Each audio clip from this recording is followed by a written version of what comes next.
tu ma hian pu chong te Israel khazola min khana voi ni na kanin komle do na tu thatak tak te kan ngai thla ma sapon ai thatu te pon in hlok pui le lo mom hle ni ale pu chong te chibai le kan han ra do wang wanga pui bo rok te ni ya boi na ne te kan nei hloma ni tun tu mo hun thado mai mi lo siam sak le lo mom hle ma ya ke po kan om khom mai khanin ai soi tu lang tan soi chola ka zonom de le kai jot le mai don ni ama za in trong trai na hun kan hang phat nga alo min mai tu ka paro pui le thiang lim inam than te kum sang sari lai no bo to ti sena iron tlan le iti nun te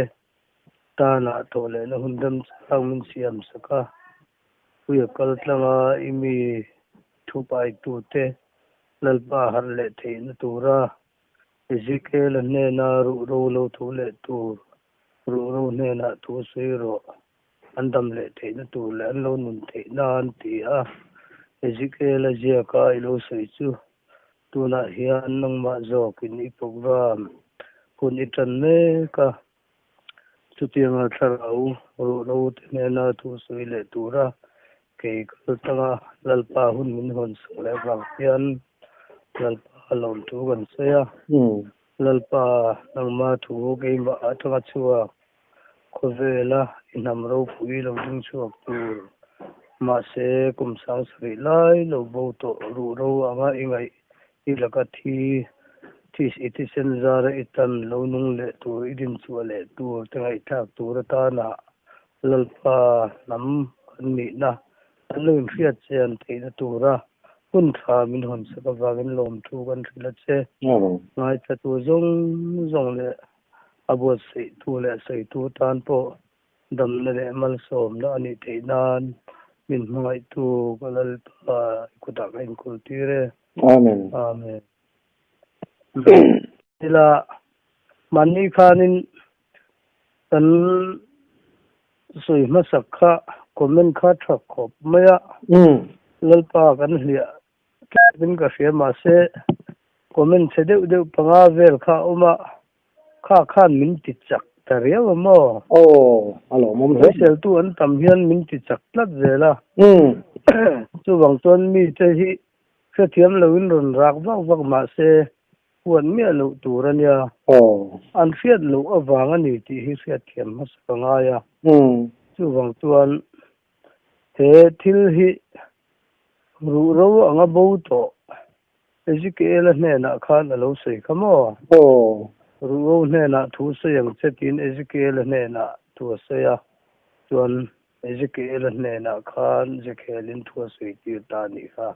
chu hun chu khalo thleng ta ma sain Bible chang pakhat lek tilang lok ila sume ona khan lali suan ne na mala som tua khan lalpa tu na ithuang zelin ibo hi tamong takin ikal dona ikal tir dona i chandam na mitin mua isiam kha ka mitin amuta zentel te ne na i eng puang chuak tur le imi Israel te ro pui na tur chu ti kha ka Bible chang ron refer ania kan chin tha lukazia bung hi chang som thum thu khani thum ni thu kha ania hi zentel te ne na i eng puang chuak tur le ati hi kum sang ni chung kha FM kha Israel nam deram bo zong turin ka local isuana ti khamo kum sang ni chung kha tharawina ron zong chara chuan FM nam bo chu aron mu ta ka chuan mal asom du to a imi Israel tero pui na tu chu zentel ti lon eng hun chung kha ami Israel te azum chung kha zentel te tan tharaw mal som na kha ani ngal rim ta Israel tero pui na lo her chuak tur kha a oma wang khan Israel te ro pui taka hlan kai tur te kha tuna nambo ru ro angalal pa la ka mithi te kha mo zero bo ama bo chia ta wang khan lalpa to thuan bo chia an bo ta wang kum sang sari chuan bo to a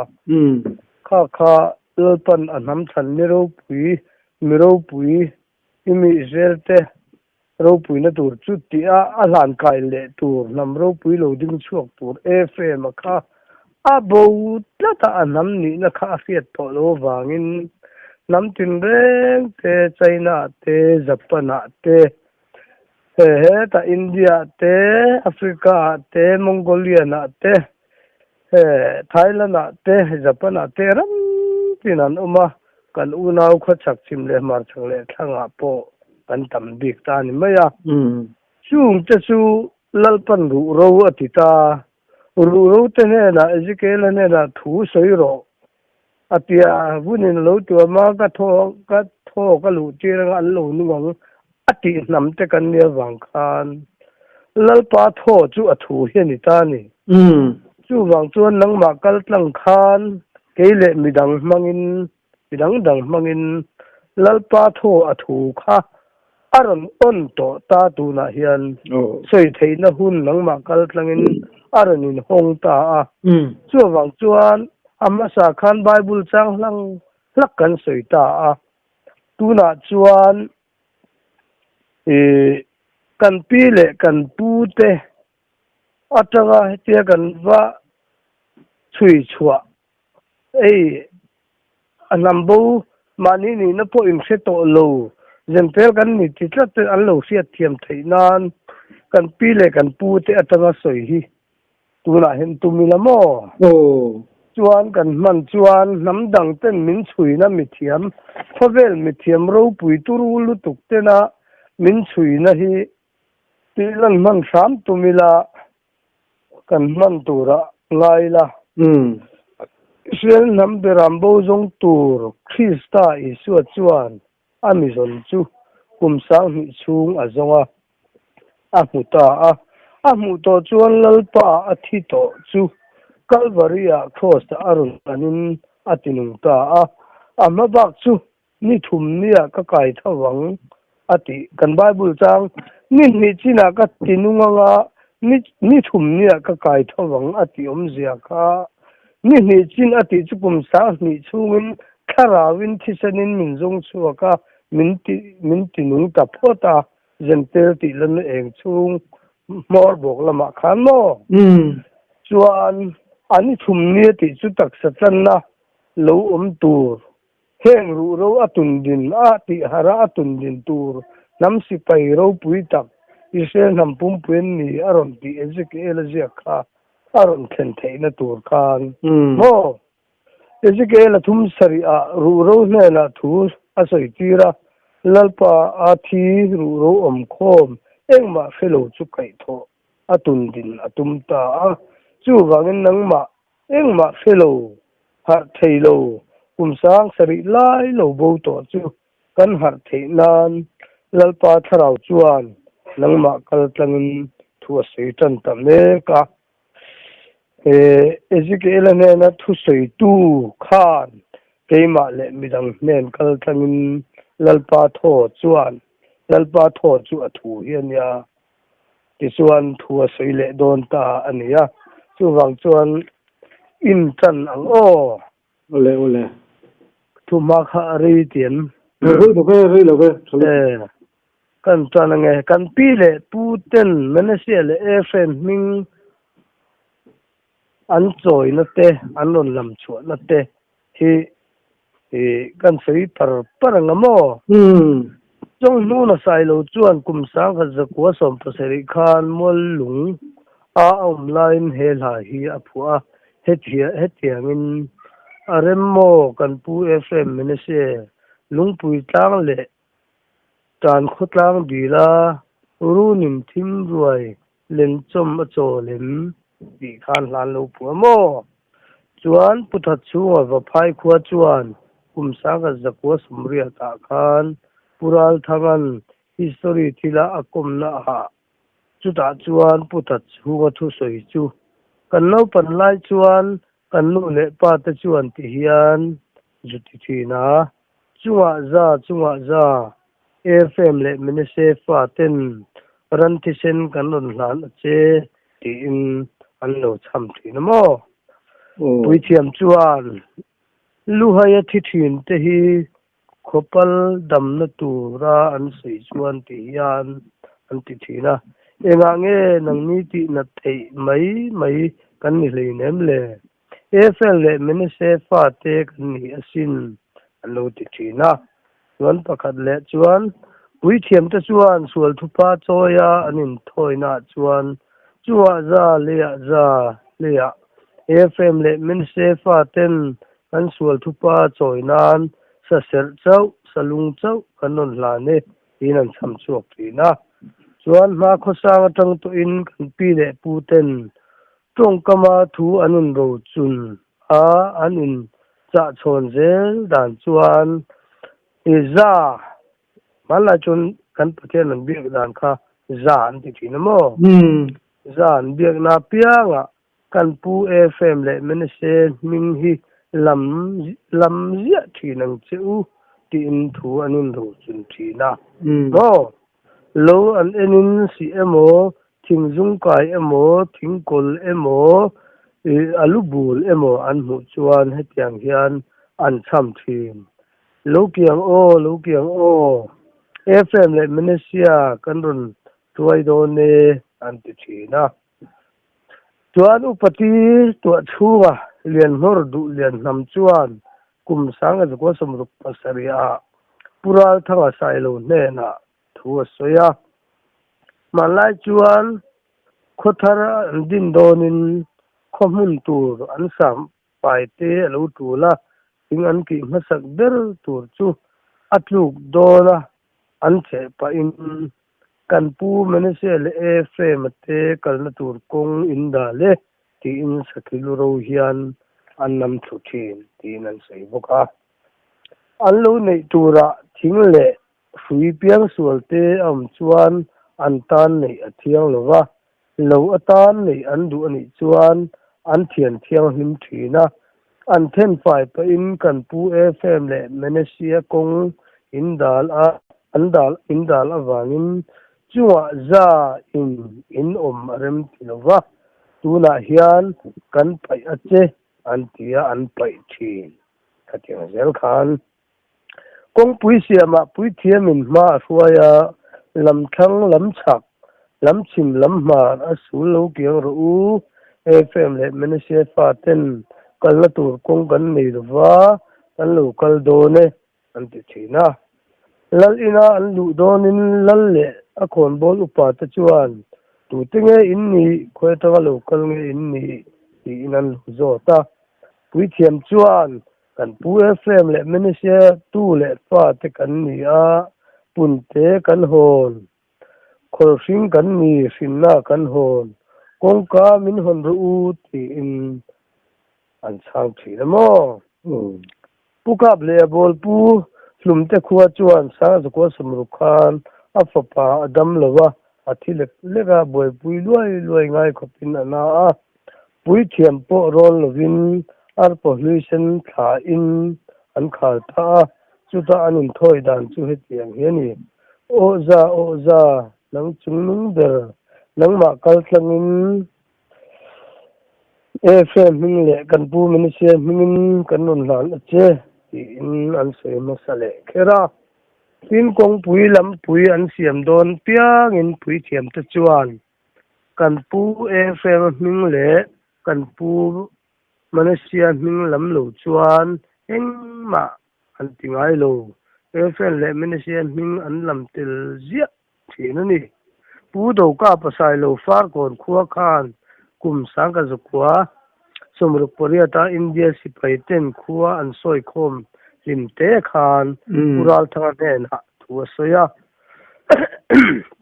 kan pi le pu tu chuan anin thoi donin emo sa khothil an trai donin oza kan pu FM kan pu Malaysia an ti zia thina ni thing an ki donin emo aku an lak donin emo heti hian an ti thin thing chu atluk donin sakilurowin an lor thu thina lung an lak donin sial ki nan hai thina hei kan kar ki che ni lova kan kar phong che ni lova he sakhiluro hian anor thu cha he sial ki hian a hai phong che ni in lo se tiam don ya kan pu fm hming le kan pu menesia mingin an ti kher thina ni me na la do pasal tha te ran sam hian pasal tha teral tha lu kha lal in mol zola an da tara mi panau pang ho kha chem an ken tir zeka an ral tha lu kha an sa ta nula le me chino pang ho kha an kan tira fe le thalte an vor vira an lam zor zora silai ten ka ban au durra ne na la do hetiang hian an sam thin lalai reng pui kan liana sang kan la me kan thaye tur ni pui ma kan lai thar chun mo ral change kan than chu mo mi sang wal rual fm kan than nan amoi an ti thin pu sai nu na tuisen khuwa sadot pui thiamin atupa lu sei ku ne na asan chot atanga kalak ani mo heng kanan zia ba ka po hian tam tak zia sen lo a oma anin thoya fm chau an lam na te atama menesia chau an lam na te atama ma se tu na chuan tlem te point ti siang tu atan koron tar chok ve du ring sima fam kim lo le ma sela angai ven du tan chuan thiat thiam tham ating to tho do na ngai sak du lo tan ro chuan abu pon siamila nga man ngai chuang lewa ngai tha le chiar du tan chau lo na tur le mal som na tur ani ka chemo helam kong kum sang ni bithara subject thar lo tlan hi chu lalpa na min no te apek te hian lo dong fu thei ta chu kong khat lo ni le ta se chuan kan pi le kan pu te tang kha chuan khan asul nu ari ruang kha tam tak chiar tural dam ta ha thek thum lai nya thek khat chau kha i da photila a subject dang khalu kadu sia ati rei lo nan mo isa tienen subject dang kan lu le lo ko nga chuan kan pi pu te thil kha tiang khan thil kha fm le menesen lo lam na sa fm lam na chau menese lam na chau po tamama se khang kha chu ron po chu lo lan lam phop na chau karon la khom ta em hi ka vai na ka le ka chiar tam na wanga lak chu khom man ta mo tin ei kan no pan lai khan thanan lai hian a chuat hi an la phet fai ve thawa kapu wana man ni kumha sa lo ka thita kha kom thina ani kha sadot ania ar kan khal thina parwa te vokte te kan khal thina in thoi na kan nei thina ran thi seni kan in thoi zia maya ta chon enge in cham ka tia kan cham re ren menese mingi kan lam je fm min te kan lam thina atia engen lam na chan ka tia kan pile kan pu te kan lam zel turin in tha chong zel te lam zel tur khan min hut chial wang khan ai ma po chu kan khet thiam chong lo kan lam ve je la tiamo thanan lai po khan huaya choro kan pu menese le fm fat kan sal do ne ti khan lo sui dan ni ta chuan ka sei le du pakhat chu hei mun than thana hian kan thu lo ngai tha te hian isel nam chui vak khi ngai lo Bible chui atul lo thu asoya ti ten min lo sang chui la an chiar na khazana dikringa kan chiar ve thawa ma se kan chiar na zone line kha non chiar lo ve thung ta Bible hian e frame hi ilalpa a hoisana tluk sana namdang zong ziga andar le an wa vai thu le an chen don tur zong lalpan thi tur zong asoya atun din le tur soi le a exodus khan Israel tha ta chu no sa ta ka ngai ten ban phar ne un ka tlanang tia alo soi kha aron thlen dik thei nan chanchin sa ma thai je ma sa khan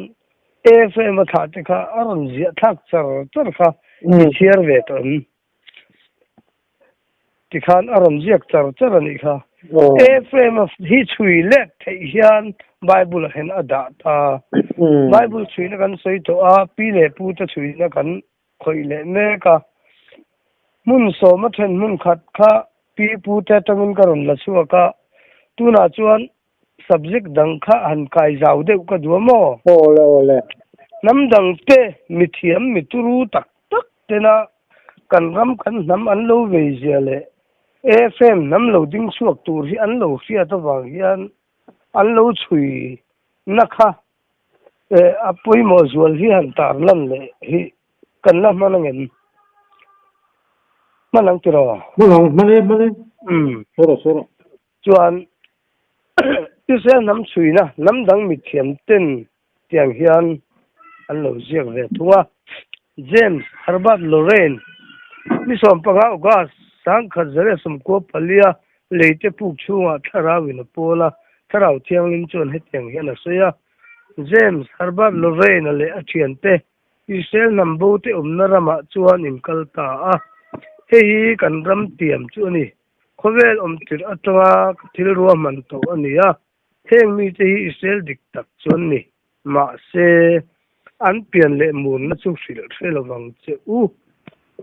in hril chuan an tha tu te to bul chon lo hrianga ka thu in soi chu an ngai thadu lo wang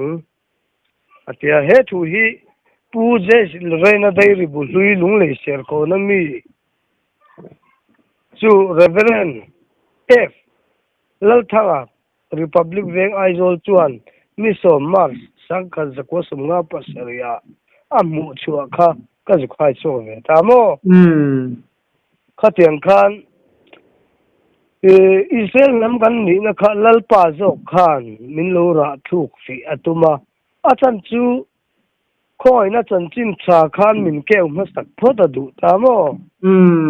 chuan chan chin cha min ti nun phot kha tuma chuan chu min nuwa nama kan har le theinan malak le tuma chumi zo a tun dina tum chau ta ni ti kha kan del le lak ni sela chuan khami kha asor chu pural thanga ziak lose Israel phek som hi pangami ania Israel nambo chui tu World Journalist Organization siat puina in TV Samuel ate Zoramate TV rinate Pentagona khan athisan exam ania samjai kilthum korowa te minno te rong chi ni chau adum le leirong te ru chik sin bi ka te thisen genetic exam te ni thum April sanga ko sumriat paseria jewish chanchin buwa tarlan ania ulalung ne la pachuau son of Joji kale anu pui pirina I Daughter of Lulzarliana, Niente, Tachu, genetic test na Israel diktak, and Wangin, citizenship pack, and Niboka. Professor Gigi Suel Chuan, Kumsanga, the Kosum Sari Khan, India Parliament House, Hetiang Henzo, Nazota, in Wangin, India Surkar Hian, Mizoram Hi, Nel Nadea, the India, Defense Minister Chuan. Mizota chu Israel an nia India rampon man nia chu wang kan be hi athiang ani ti khan ni so February san ko somthum purka khan British Sarkar archaeology la zoology ho chuan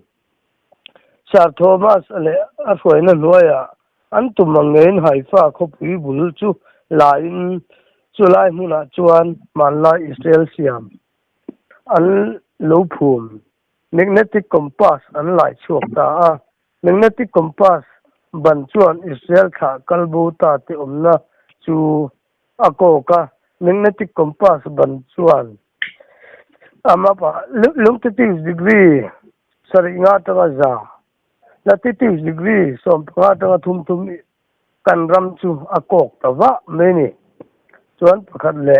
pu jonathan khan khan december ni khat atara mi thum sang ni kum khan aizol lam muala pathian ro molna ro le chuta athu soi chu voina in ne na ka local than chu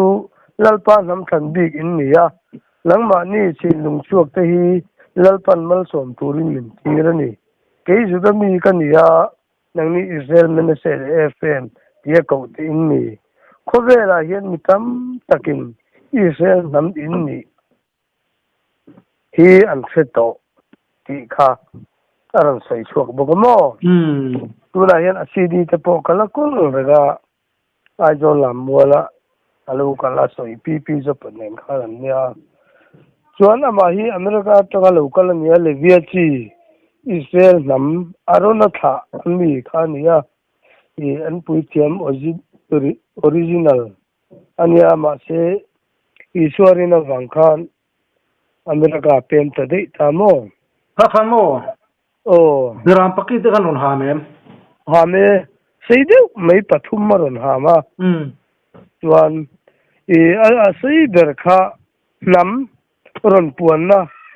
zalen na nam te ro pui lo ding chuak tur ta na nam zalen na puan na a sei ber kha ron ham ta mo ne na israel nam ro pui ta nan sang don ti en ti nan mo mi pui sing mi chuang an om ta khan chuan adang le kai le la british magazine the mirror chan chinbu editor samuel chuan ni som ni pasari thariat sang azere som sari chuaga chuan hetiang hian a zia kani british india mar chaka israel ho wak te khian dr james winchester an mana alu an tana afanu mary winchester zolu ti chu an man ta a an ramlu sai hilsa an khoi hong ti na chua boka da british amde ta chanchin bui gan mu de ne mo sikhan mizo to na non translate zelta zura te reng chuan nam dang nei athiang lo ta a anin ser sim sima an rabi phei chuan ser le zual ta a chuan nei thiang lo sim te ma se israel rabi baraka chuan mizo nula na thak dik tak mai chu israel dik tak alone ni a atisen te sa israel dik tak original alone ni wangkhan lukuya nei ta hon ta dei da israel dik tak lo chu kan nei thei lo tia I mizo nula kha israel dik tak tia hon ta dei ta mo a chiang ve chu tia ati chiang tu zel ani kha ni som ni pa ni mar sang ni a pulal lian mol chin ei kan scientist kamo california usa mi chuan israel kan ni chungchang kan CIPC president puchana kha akoma an komla mun po chief guest bungkon aizolania pulal lian chuan israel kan ni team puchana kha zo ta chuan ni tia ko oi lo tia oi silo enga nge min zo atia pulal lian chuan ti hian a sei ta america khuan CIPC chanchin bular tak taka hian an chuak fu maya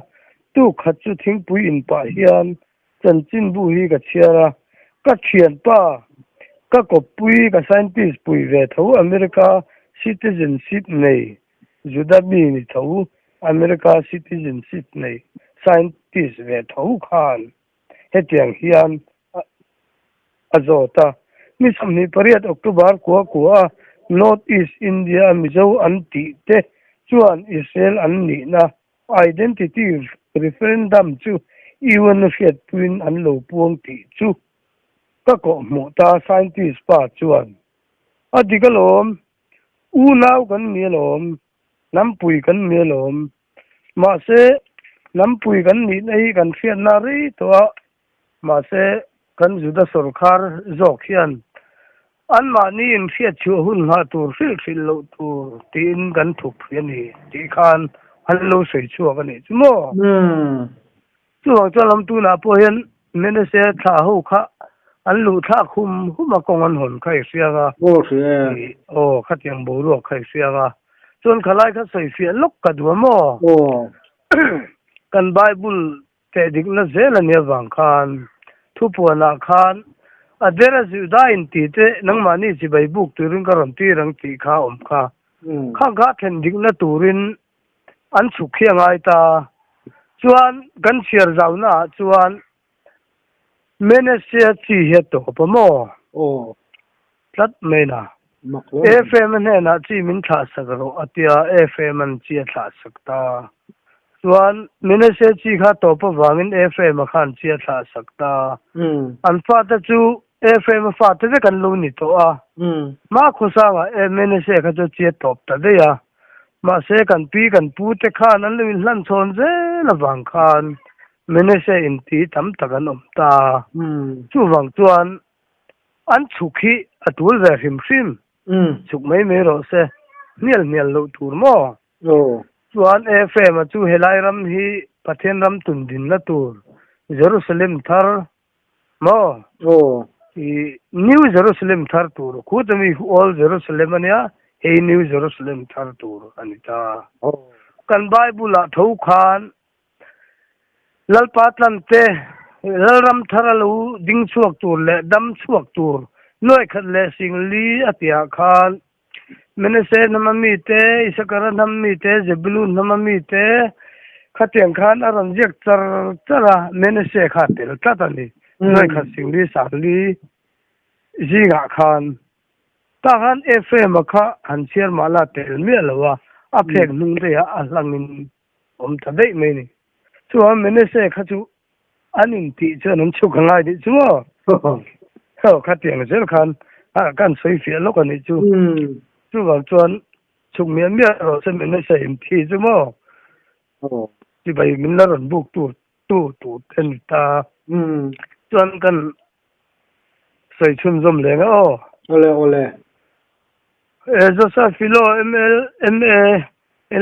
LLD in History of Israel Piazir le Kabule Dr. Allen Marco Chuan le Kabuzia ka History of Chin Tia Chuan Chin Lung Chuan Zofa Tehi Luz Nam Israel Tha Dik Tak Anni Zia Chu Chiang Takin Nanon Puanga Sang Adare Sumga Patum Edi Khan USA Tangin Barmarama Missionary Turin Dr. Jason MADD LLM Chuan Barmaram Chung Hun Sanga Missionary na Atho na Aram Tlo Kual Chu a Historia Ziak Zela Kum Thum Nuha Chuan Abuina Siama My Visiting Countries of the World Tibu Texam Kopani na Chuan Tihiana Ziaka Lu Chin Out Chin Katin Karen le CM of Thailand tehi Israel namsom bo te kha anni chia mai ti in ran tar lang boka chuan pakhat le Israel nambo chui tu helel kin chuan chin ku ki mizo te chu Israel nambo pakhat kan ni zia chu an chui chuak fel ta a kum sang ni pathum khan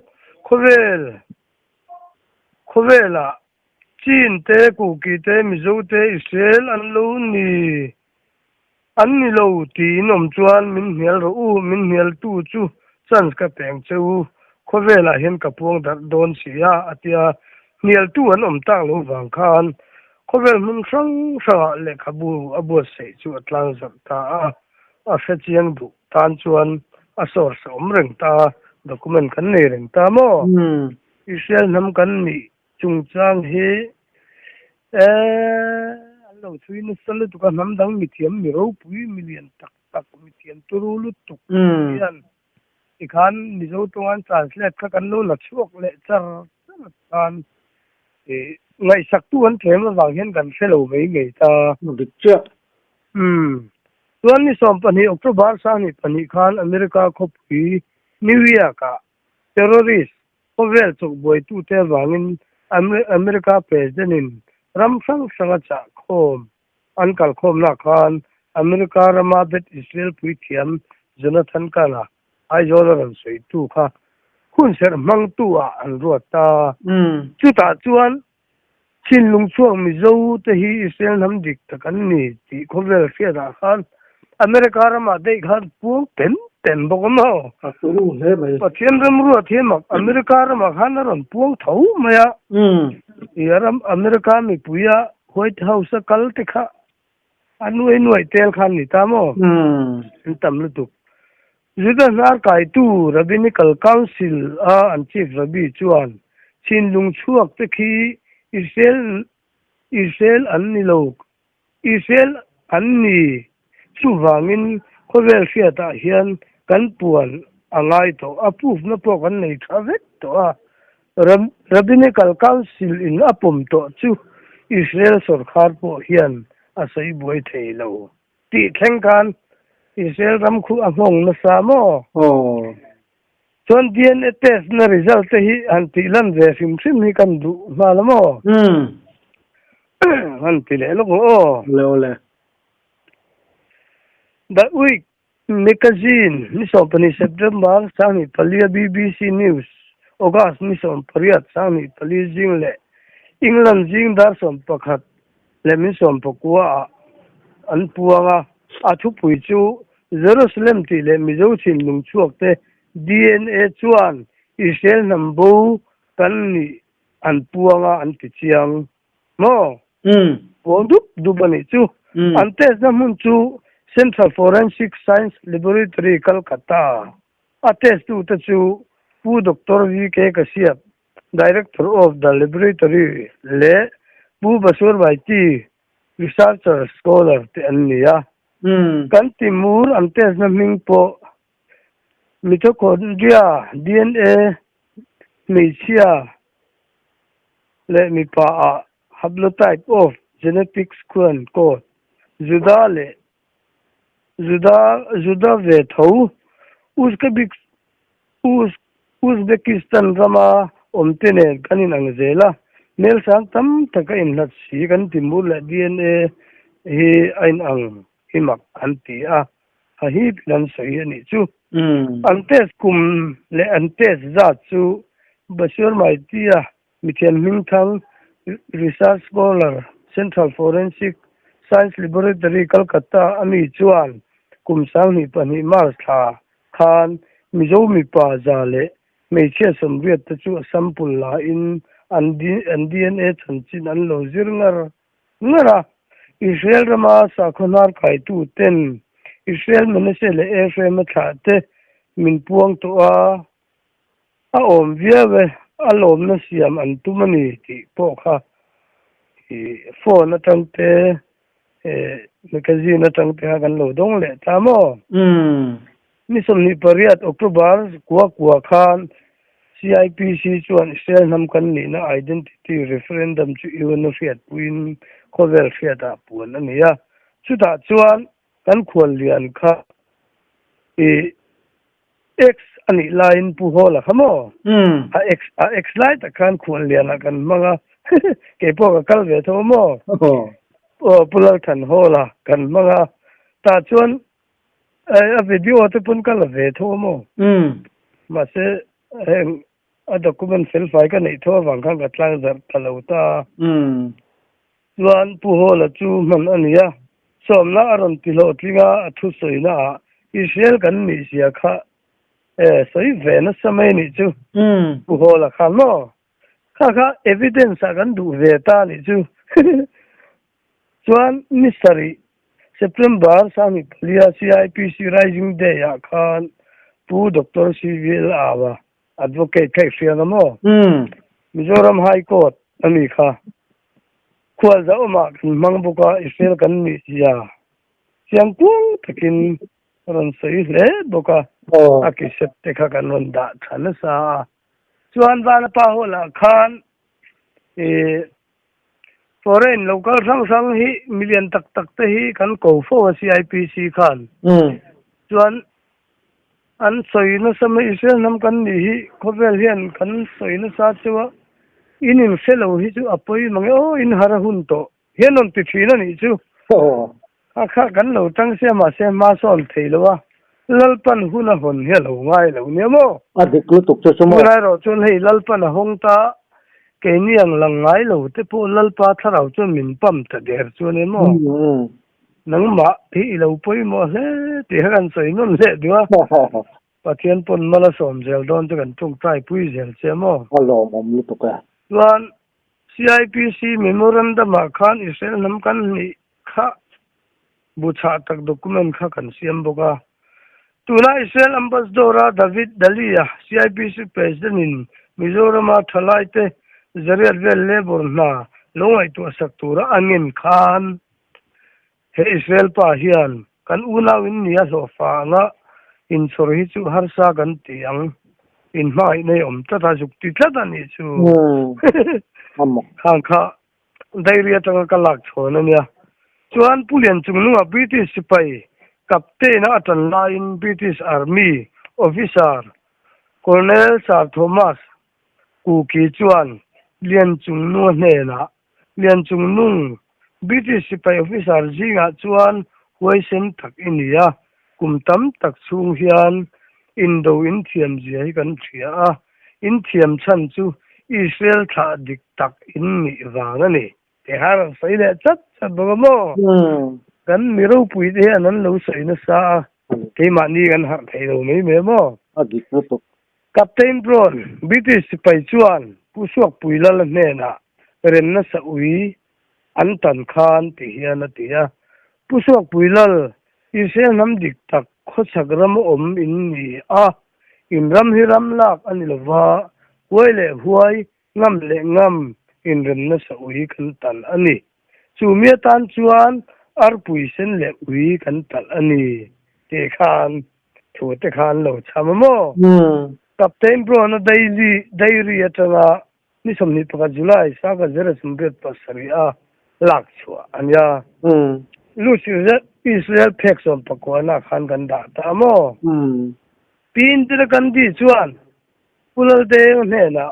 pulal deng engnam nge ini le tin azo khan pudeng chuan mizo kan mi ti na changa pin tira kandi chuan pulal deng mi apa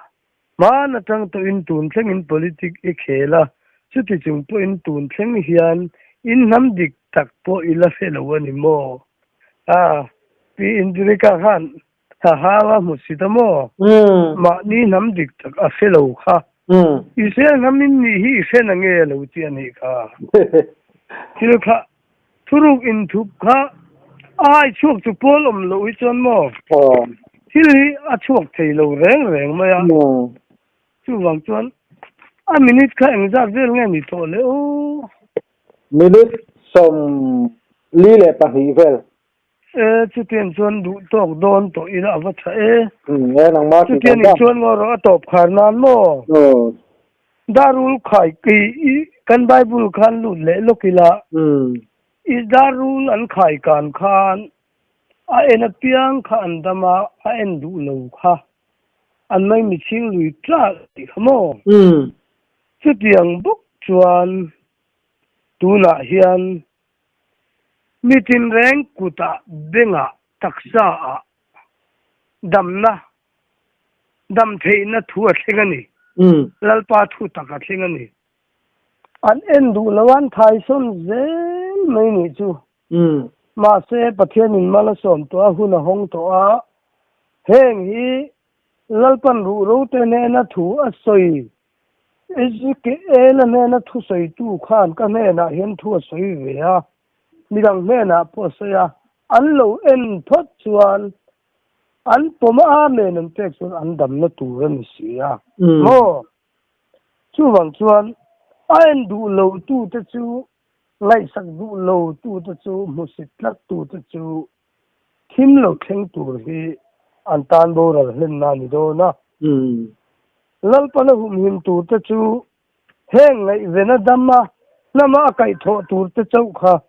an mi siamo FM fate rampon mi te ramchu mi te simle ma chakle sang mi te harin lo tho chuak ula lo in pum khatham samang u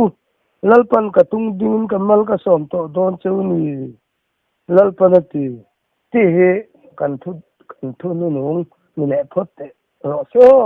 le hong lo mo mem kha thu thado mai